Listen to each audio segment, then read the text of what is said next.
Yo, what is up, YouTube? It is your boy Young Fro. Welcome back yet again to another video. Today gonna be something a little bit different. So as you guys already know by the title, today we're gonna be talking about Mdickie and what's really going on with him. So I have talked about this on TikTok a couple weeks ago, but the situation has, I guess, gotten a little bit worse, and I wanted to bring it over to YouTube for the first time. I've talked about this a couple years. With Matt a couple years ago. Like I had a couple problems with him. And a lot of you guys might not know for real, like, you know, how Mdickie actually be online and stuff. But pretty much on his Twitter, like, even if you go back years ago, pretty much, like, he goes on rants for days and weeks about, he pretty much thinks that the entire world is against him. Like, he goes on rants about WWE. I remember he used to go on rants about WWE, like, talking about how he's so much better than the company, and how 2K is a horrible game and how his game is just so much better.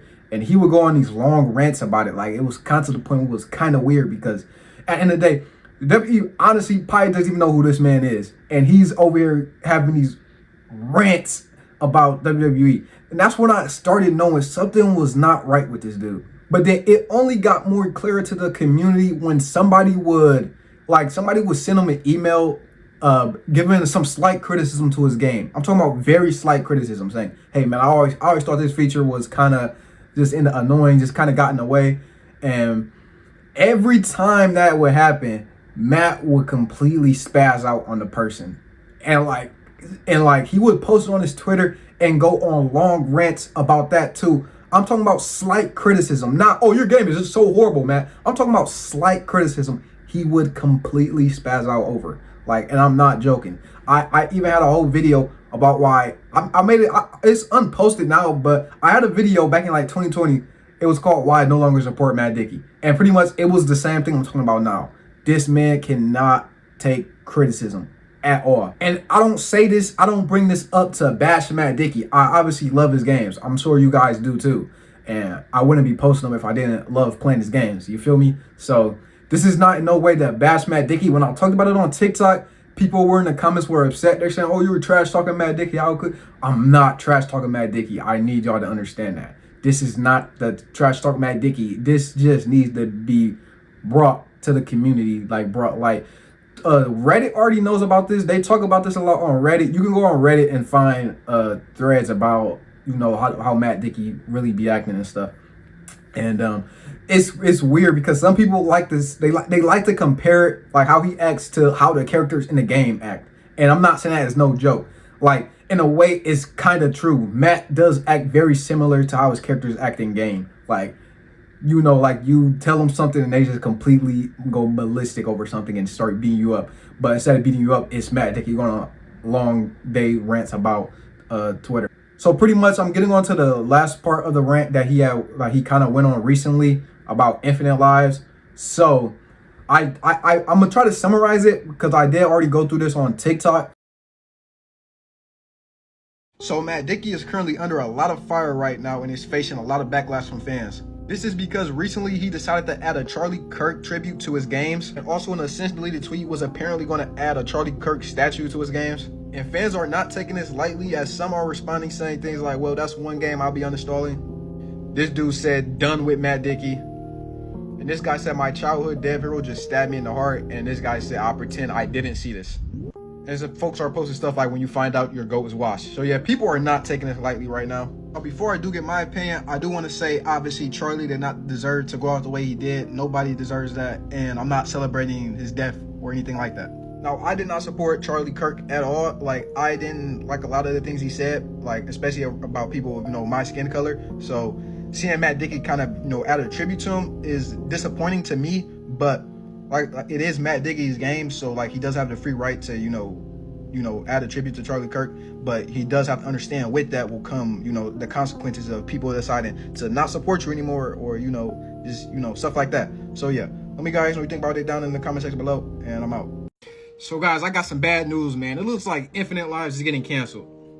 So Mdickie recently posted that my wrestling game lost its overwhelmingly positive title that it held for 5 years straight, but not because anybody beat me for it in the middle of the ring. A DQ victory hurts you more than me. Learn how to work, kid. So pretty much this comes after Mdickie added a Charlie Kirk tribute to his games, and people are not taking it lightly. I talked about it in my last video, but pretty much this is what it looks like in game. He added a Charlie Kirk poster to pay tribute to him. And obviously a lot of people did not like Charlie Kirk. I was one of them. I never liked the Charlie Kirk, but obviously I don't think he should have been killed or stuff like that. And Mdickie does have the right to add a Charlie Kirk tribute to his games, but obviously with that will come the consequences of people not supporting you anymore. Obviously though, I'm not saying that they should have went and review bombed this game. You could have just been like, oh, I don't like that you added that, so you know I'm not going to really support you anymore, and just moved on with their life, like, you know. But review bombing them is crazy. Matt then said that tolerant wrestling fans, when they hear that an unrelated score game that hasn't been updated yet lets you wander past a small vague poster condemning political violence. So pretty much Matt he's pretty much crashing out on Twitter. He made like 20 tweets about it. I'm not going to show them all, but this is pretty much what he's saying, and all of them is he's not, like, he thinks that people are being, you know, they're overreacting pretty much. My thing is, I don't get though, is why are you adding a poster you claim to be condemning political violence, Matt, when your whole entire game and genre is about literal violence? Like, you can literally unalive little kids in his games, bro. Like, so it doesn't make sense that you want to condemn political violence when you can literally do any type of violent stuff in this game. It just don't seem like the right game to add it, you know, that in there. So in my opinion, it seemed like a different agenda is being pushed, and he's trying to say that it's not that, you know. And people obviously seeing straight through that. I'm seeing straight through that, and I'm going to be honest, like, I'm seeing straight through the BS that he's posting right now. But this is why I think Infinite Lives is pretty much getting canceled. He said another year has come and gone without any independent wrestling game of any kind being released. You got rid of the only guy getting projects over the finish line and on budget. So that's why I think the Infinite Lives is cooked, because he literally just said you got rid of the only guy. So pretty much he's saying that people that review about him and stuff like that, like, he's done with games and stuff like that. In general, it seems like he's pretty much, like I said, just completely crashing out. I think he's overreacting. I think he's being very sensitive. Like, obviously, you can be upset about a couple people review bombing your game. A couple people. He's acting like this. This is a couple people. This is not thousands of people review bombing this game. But he's completely spazzing out and losing it, bro. And just being overall very sensitive about it, bro. Like, I think he's overreacting it. Matt has always been very sensitive, though, about certain topics and stuff, especially criticism in general. Like, he does not take criticism well. He's always been like that. Always one of my most annoying things about him in general is that he just takes criticism way to the heart, bro. Like, it's never that serious. So what he should have understand is that if you're gonna support somebody, like, you got to understand that supporting somebody like that, openly supporting someone like that, you're gonna have a lot of backlash. That's just a fact. Now, does that mean he can't support him? Absolutely not. He can still support the man and show him tribute, but you have to understand, with that comes the fact that a lot of people are not going to be happy with that. And Matt, he knows this, because I remember somebody said there's literally an event that happens in this game. I think it's Wrestle Empire, where you will lose a lot of popularity out of nowhere. Like, you know, you go through the new newspaper and you simulate, and just random stuff happens. There's an event that happens where you come out and show your political view, and it literally says your character has shown their political view and has now alienated half of their fan base. So Matt knows this is a real life thing. He literally just alienated half his fan base. He has a joke about it in his game, about alienating half your fan base off of political views. And then he went and did it RL and was shocked to see that he just alienated half his fan base. Like, that makes no sense. You literally have this scenario in your game, and you're shocked that it plays out in real life. Like, his games are literally they're a parody on real life, but it's very real. There are very real undertones in his games. You feel me? But back to the review bombing. People review bombed the game, but I went and looked into it. The game went from overwhelmingly positive. You're like, what do y'all think? What do y'all think the game went from? Keep in mind, it was at the highest. I think overwhelmingly positive is the highest one. It went down to very positive. So, like, 4 people were. He keeps going on this rant about how people review bombed him, but in reality, nobody review bombed him. It was like 4 people. 4 people review bombed the game in like 24 hours, gave it a bad review, and dropped the game at very positive. And he completely lost it from there. This completely shifted him. He went off of Twitter for like an entire month almost. Didn't say nothing. Didn't go. It just completely ghosted. Then he comes back, drops Infinite Lies, but he only drops it for the Switch. And this is where I think he posted this today or yesterday. He said that he only put the game on Switch because on there it has the safest option to not get review bomb. Keep in mind, review bomb is review bomb to him is going from overwhelmingly positive to very positive. That's review bomb to him. Four people reviewing the game and saying it's bad because they didn't like what he said.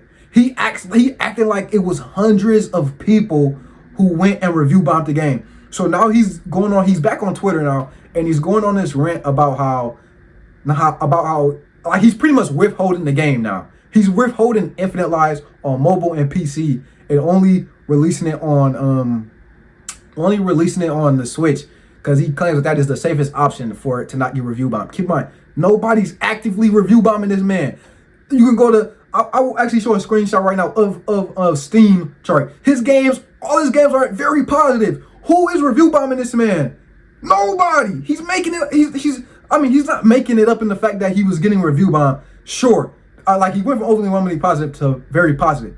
Obviously, he got a hit in reviews. It's a very slight hit though, and he's acting like it's detriment, bro. It's detriment to his entire career. No, it is not. He's over exaggerating it and trying to play victim from it now, and it's just so childish to me because now he's withholding Infinite Lives from his entire fan base, except for the Switch, just because a couple people review bombed this game. Like, Matt, what are we doing, bro? What are we doing here, dog? Like, it's actually insane to me. Like, and I don't say this to hate on him, but you know, we gotta call out BS pretty much, bro. And this is BS. How can you withhold an entire game from a fan base because a couple people didn't like your political view and went and put a bad review on your game? How can you do that, bro? Like, it would be different to me if I went on Steam and his game was sitting at moderate or poor reviews. It's sitting at very positive, guys. Like, he's acting like if he drops Infinite Lives right now, he's just gonna get horrible reviews rolling in. No, you're not. Nobody. The people who are upset with you about the Charlie Kirk thing are not sitting here waiting for Infinite Lives to drop like this. Oh, did he drop it yet? Oh, I can't wait to review bomb this game when it drops. Nobody's sitting there and waiting for that, bro. Maybe one person, and like. Maybe it's one person and he understands that it's one person, but he just cannot let that one person have that, bro. Like, and this is the problem with Matt. Any type of this goes back to what I was talking about. He can't accept criticism. Like I said, any type of criticism, he goes ballistic over. So when he saw his game go from overwhelmingly positive to just very positive, it literally shook his entire world pretty much. Like, it destroyed them. Like I said, he had to take a break for him a month for that. Like, oh my goodness, bro. Like, I just can't believe he's withholding this game because of this, bro. Like, it's actually insane, bro. But yeah, but another thing I did want to talk about though is like the fact that he cannot take criticism at all, and he goes on these long rants about super long rants about WWE. People hating on him. Nobody's really hating on him, but he acts like he has all these enemies in the world. We honestly need to take a step back and look at the fact that he might be dealing with some mental health problems. And I don't say that to be funny. I say that to be dead serious. Like, he could be dealing with some mental health problems that we don't know about, and this is just his way of expressing it online. Like, because the way he reacts to certain things, like I said, small amounts of criticism, the way he just goes ballistic over that's not normal human behavior. Most people can take criticism and keep it pushing, you know, but he cannot. And like I said, he goes on these long rants. He acts like he has all these enemies, all these people waiting for him to drop the game so they can review bomb it. But like I said, this game is sitting at very positive still to this day. So yeah, I say that because I don't want y'all to go on his page and stuff or email him talking about, oh, release Infinite Lives right now. You need to release it. Stop being a baby. Don't, disrespect him, hate him. Y'all just going to make it worse, honestly. My advice is maybe I don't know. Maybe we don't. I honestly don't know. I think what we don't do though is go harass the man and spam him about releasing the game. That is what we don't do. I think we give him his space, and maybe he can come back to reality because I don't know where he's at right now. But if I genuinely had to think, if I had to put a thing on it, bro, I think he might be dealing with like a mental health crisis or something. Cause yeah, man, like this is just, it doesn't seem like normal person behavior. Especially like it's gotten worse over the years too. It started off very moderate, but then it just slowly got insanely worse. So I don't know, man. But yeah, I don't say this to bash on Mdickie. I say this to, I think this obviously needs to be brought to the community and stuff because it definitely needs to be talked about. I feel like a lot of people aren't really talking about it. A lot of people on the Reddit know about it and stuff, and the on TikTok I've spoken about it on there, but on YouTube and stuff, which is his biggest fan base really. A lot of people don't know about it. I think they should know about it so they can understand what's really going on with the game and like why I was so. A lot of people say, "Oh, you were like, why was you so mad about the Infinite Lives release on Switch only?" Well, this is why, because I know he didn't just drop it on Switch for a business tactic. He dropped it to be petty at the end of the day. It was a petty move by him, and I knew it. I knew it was a petty move. So yeah, maybe we just need to give him his space. Maybe he'll come back, and you know, hopefully, I hope he is doing okay. I hope he will be okay, and I think he just needs a long break from the internet. I don't know. If he got some family, hopefully they are checking up on him and stuff because I just don't think this is normal human behavior to be spazzing out like this. So yeah, let me guys know what you guys think about it in the comment section below. Once again, I'm not here to spread no type of hate, no nothing. I'm literally just informing and giving my opinion. We all are human at the end of the day, so nobody's better than anybody. Nobody should be bashing anybody, and yeah. Anyway, so it's been your boy Young Fro. I'm out though. Peace.